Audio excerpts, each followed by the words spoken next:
আসসালামু আলাইকুম। বাপ্পি ভাইয়ের মা আমাদের মাঝে আর বেঁচে নেই। ইন্না লিল্লাহি ওয়া ইন্না লিল্লাহি রাজিউন।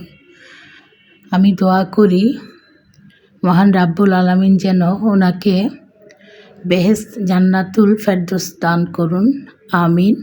আপনারা সবাই ওনার জন্য দোয়া করবেন।